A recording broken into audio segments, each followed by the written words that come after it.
Here I want to illustrate how to use Excel's solver function within data.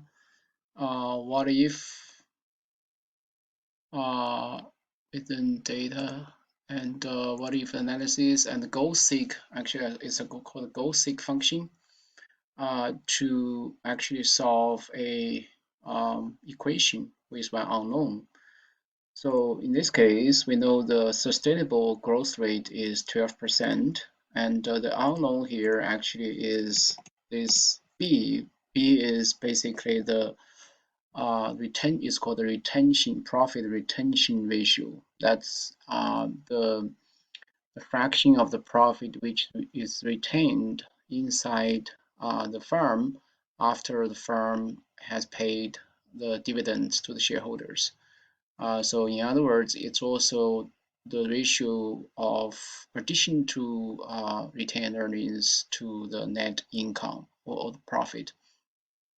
So that is down known here, and another given parameter is return on equity, which is this number here.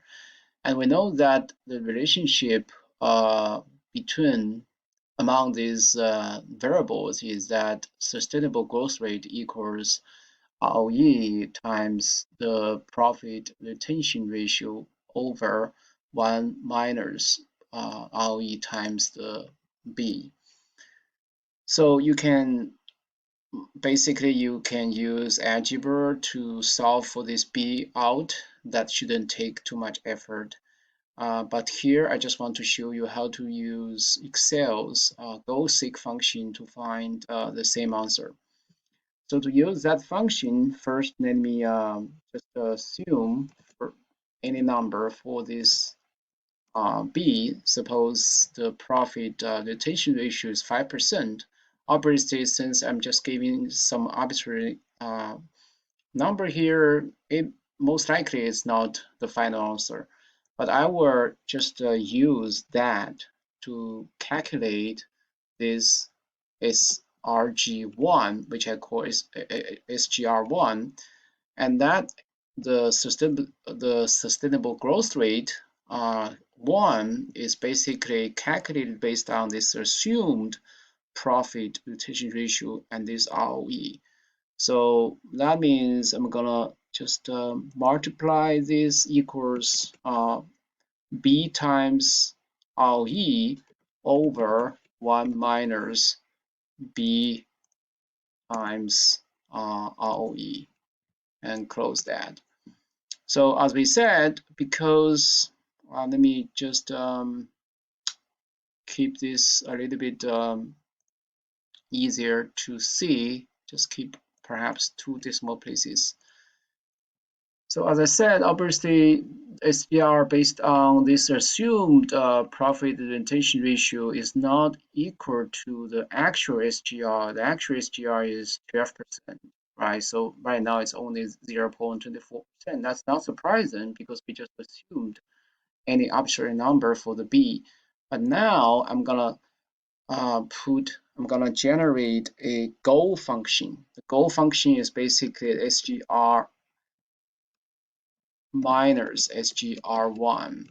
So it is the actual SGR, basically is the difference between the actual SGR and the SGR, which is based on the assumed profit retention ratio and ROE.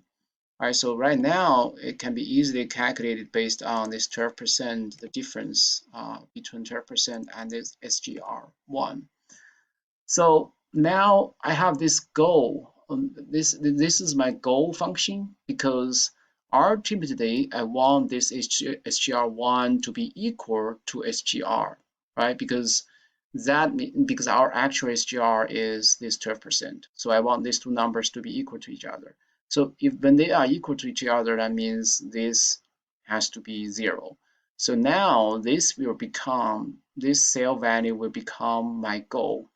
So now I'm gonna use this goal seek function. So if you don't have the goal seek in your Excel within the what if analysis, that's because you haven't installed it. So you can install it from File and then more, and then options, and then you can just choose add-ins. And here, because I already installed this, so I guess this is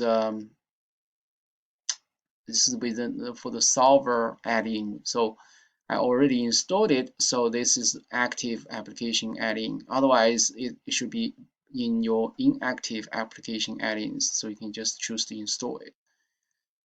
So now back to this what if and goal seek. So because I already choose the cell here, so Excel will automatically put that cell number to the set cell. That basically is the goal. So I will set this goal to be, as I said, this will be equal to 0, right? That's my goal. And by changing cell, so the variable I want to choose to make this goal, to meet this goal, is basically this B.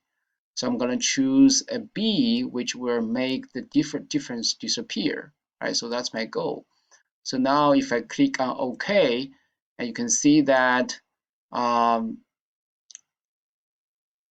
this will give me a number. The reason I don't get exactly equal to 0 here is because actually you have to choose a sort of the error for this, and that you can choose within the Excel. I think this should be enough to satisfy the um, the tolerance level for this question. So if you just choose number here, example, if you choose just this one, so it's going to be a very small number. And you can, so you can, if you want a higher, a more precise number than this B here, you can choose to, you can actually alter the tolerance level from fire and more and options, and then within formulas you can see that here you have a lot of choices for the calculation options, and the reason we got this number, this is not exactly equal to 0, is because the maximum change for the iterations, you can see the maximum iterations, you can alter this, and you can also alter the maximum change for the iterations, because what Excel basically does is do a lot of iterations until it converges to the final number. So you can, if you want to increase the precision of your calculation, you can just make this maximum change to be smaller.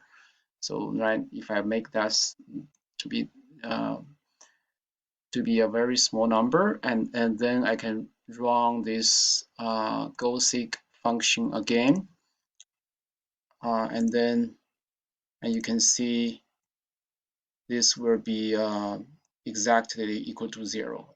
It's not exactly equal to 0, but it's a very small number, at least compared with the earlier number.